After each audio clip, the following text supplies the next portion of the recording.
ভাইদের পানিতে প্রসাব হবে না। গাছটার নাম বলা হয় পরশমণি গাছ। কি গাছ বললাম? পরশমণি গাছ। যারা কোরআন পড়ছিস, এই দেখ, যারা নবীজির গজল শুনছিস, নবী তোর পরশমণি শোনার কোনে। গাছটার নাম কি বললাম? পরশমণি। পালি শুক্রবারে কি বারে? শুক্রবার। একটা গাছ পাওয়া যেত তোর বন জঙ্গলে, ওই যে লাঠি দিয়ে বাড়ি দিয়ে পাতাটা মুজে যায়, কি গাছ? লাজন্তি গাছ। তোরা কে কয় লাজন্তি গাছ, কে কয় লজ্জাপতি গাছ। একটা পরশমণি গাছ, একটা লজ্জাপতি গাছ, কয়টা হইলো?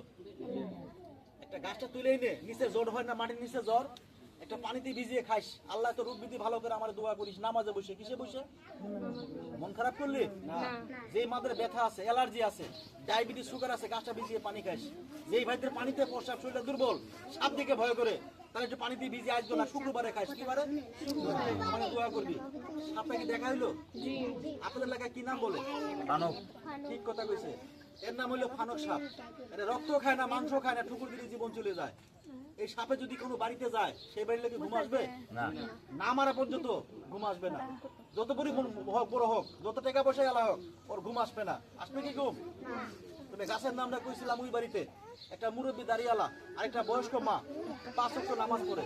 ওই বাড়ির মহিলা, এই তো সাপুরিয়া, তুই যে আমার নাম বললি, লজ্জাপতি গাছ, পরশমণি গাছ আমাদের বাড়িতে আছে।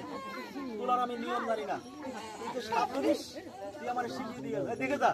এই যে সাপটা দেখে যা, ওই আসা যাবে গরকা। এক সাপের 2 জিবলা, এক সাপের 2 জিবলা তোরা জীবনে চোখে দেখিস নাই। নিয়ে আইছি আমি। যারা ডিসকভারি দেখছিস, মোবাইল দেখছিস, আচ্ছা এক সাপের 2 জিবলা কেউ দেখছিস? এটা কি দেখা হইলো? আর কি দেখবেন কেউ? না। বন্ধ করে দিয়ে দেবেন, বন্ধ হয়ে যাবে। তবে এই সাপটা কি দৌড় মারলো? নতুন ধরছি, ডাক কমি নাই। সবাই একটু আগে, 2 কদম আগে, বিসমিল্লাহ বলে সবাই একটু আগে, সবাই একটু আগে, এই জায়গায়